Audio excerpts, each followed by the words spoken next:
जरा सोचिए कि आप अचानक धरती से कई लाख किलोमीटर ऊपर यानी कि स्पेस में पहुंच जाते हैं, जहां आप देखते हैं कि धरती के लिए जो सबसे बड़ा खतरा है वो धीरे धीरे धरती की ओर बढ़ रहा है। वो चीज जो धरती की तरफ आ रहा है वो किसी चट्टान के टुकड़े जैसा है। उस टुकड़े को थोड़ा और गौर से देखने पर आपको पता चलता है कि ये कुछ और नहीं बल्कि एक एस्ट्रॉयड है, जिसका खतरा हमेशा से धरती पर मंडराता रहा है। आने वाले समय में अगर कोई बहुत ही बड़े आकार का एस्ट्रॉयड धरती से टकराया तो वो धरती का एक चौथाई हिस्सा खत्म कर सकता है। एस्ट्रॉयड हमेशा से ही धरती के लिए एक बहुत ही बड़ा खतरा रहा है। एस्ट्रॉयड स्पेस में घूमता एक चट्टान के टुकड़े की तरह होता है, जिसका डायमीटर करीब 10 मीटर से लेकर 1000 किलोमीटर तक होता है। माना जाता है कि हमारे सोलर सिस्टम के बनते बनते कुछ टूटे हुए टुकड़े जो किसी प्लेनेट का हिस्सा नहीं बन पाया, वो एस्ट्रॉयड की शक्ल में हमारे सोलर सिस्टम के अंदर रह गया। आज यही एस्ट्रॉयड मंगल और बृहस्पति के बीच एक बेल्ट के रूप में है, जिसे हम एस्ट्रॉयड बेल्ट कहते हैं। एक एस्ट्रॉयड को किसी बड़े ऑब्जेक्ट जैसे कि किसी प्लेनेट के ग्रेविटेशनल फोर्स की मदद से उसके ऑर्बिट से बाहर निकाला जा सकता है। अगर किसी प्लेनेट का ग्रेविटेशनल फोर्स किसी एस्ट्रॉयड को पकड़कर अपनी ओर खींच लेता है तो ये एस्ट्रॉयड उस प्लेनेट के सैटेलाइट की तरह उसके चक्कर लगाने लगता है। एस्ट्रोनॉमर्स का मानना है कि फोर्ब्स और डीमोस जो मार्स के नेचुरल सैटेलाइट्स है, ये दरअसल एक एस्ट्रॉयड है जो मार्स के ऑर्बिट में रह गए। पर ये जरूरी नहीं कि कोई एस्ट्रॉयड अगर किसी प्लेनेट के ग्रेविटेशनल फोर्स में आ जाए तो वो उस प्लेनेट के ऑर्बिट में रुक जाएगा। एक एस्ट्रॉयड में इतनी ताकत होती है कि वो किसी प्लेनेट के ऑर्बिट को चेंज कर उस प्लेनेट से टकरा सकता है, जिस वजह से उस प्लेनेट के सरफेस में एक गड्ढा बन जाता है, जिसे क्रेटर कहते हैं। तो क्या होगा अगर कोई एस्ट्रॉयड धरती की ग्रेविटेशनल फील्ड में आ जाए तो?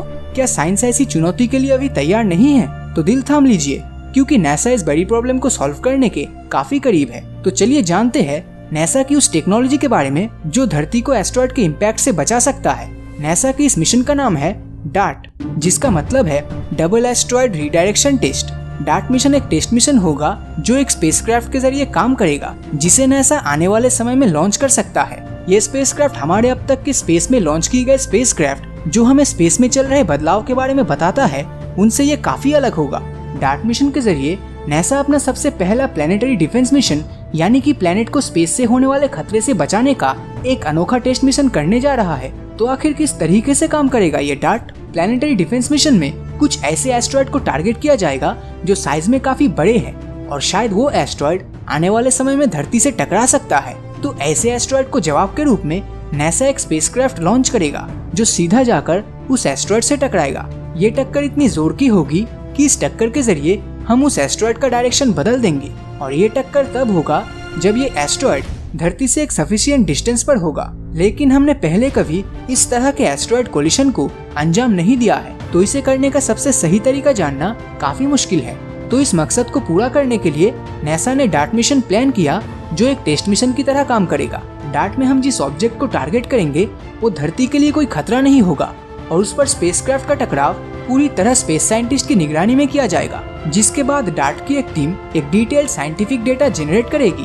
तो अगर भविष्य में कोई एस्ट्रॉयड धरती से टकराया तो उसके इम्पैक्ट को रोकने के लिए इसे इस्तेमाल किया जाएगा।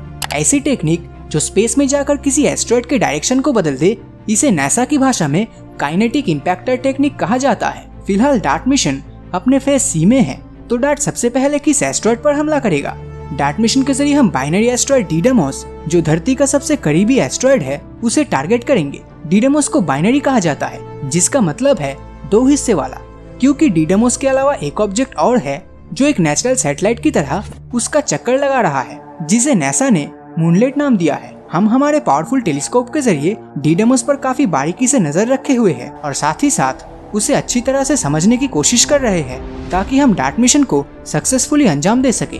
डार्ट स्पेसक्राफ्ट को 6.6 किलोमीटर प्रति सेकंड की स्पीड से मूनलेट पर क्रैश करेगा। इस टक्कर को अंजाम देने के लिए डार्ट पर एक ऑनबोर्ड कैमरा होगा जिसका नाम है ड्रैको। इस टक्कर की वजह से मूनलेट की ऑर्बिटल स्पीड फ्रैक्शन ऑफ 1% से बदल जाएगा, लेकिन इससे मूनलेट का ऑर्बिटल पीरियड कई मिनटों में बदल जाएगा, जिस वजह से हम धरती पे रहकर टेलीस्कोप के जरिए उसके ऑर्बिटल पीरियड को बड़ी आसानी से ऑब्जर्व और मेजर कर सकते हैं। डार्ट लॉन्च होने के बाद जरूरी एनर्जी प्राप्त करने के लिए अपने सोलर पैनल्स को तैनात करेगा। डार्ट स्पेसक्राफ्ट को लॉन्च करने की प्रोसेस 2021 जुलाई के एंड में शुरू होगी। इसे लॉन्च करने के लिए SpaceX Falcon 9 रॉकेट का इस्तेमाल किया जाएगा। लॉन्च व्हीकल से अलग होने पर और करीब 1 साल से ज्यादा समय तक घूमने के बाद सितंबर 2022 के एंड में डार्ट एस्टेरॉयड के मूनलेट को क्रॉस करेगा। जरा सोचकर देखिए ये दिन कितना ज्यादा ऐतिहासिक होने वाला है। और अगर ये मिशन सक्सेसफुल हुआ तो हम धरती को एक और बड़े खतरे से भविष्य में बचा पाएंगे। तो क्या भविष्य में नासा इस मिशन में सक्सेसफुल हो पाएगा या नहीं, अपनी राय नीचे कमेंट करके जरूर बताएं। तो अगर ये वीडियो आपको अच्छा लगा हो तो इस वीडियो को लाइक और अपने दोस्तों के साथ शेयर करना मत भूलना। और अगर अभी तक आपने हमारे चैनल को सब्सक्राइब नहीं किया है तो सब्सक्राइब करके नोटिफिकेशन बेल को ऑन कर दीजिए, क्योंकि मैं ऐसे ही वीडियोस हर हफ्ते लाता रहता हूँ। तो मिलता हूँ आपसे अगले वीडियो में, और हमेशा की तरह थैंक्स फॉर वॉचिंग।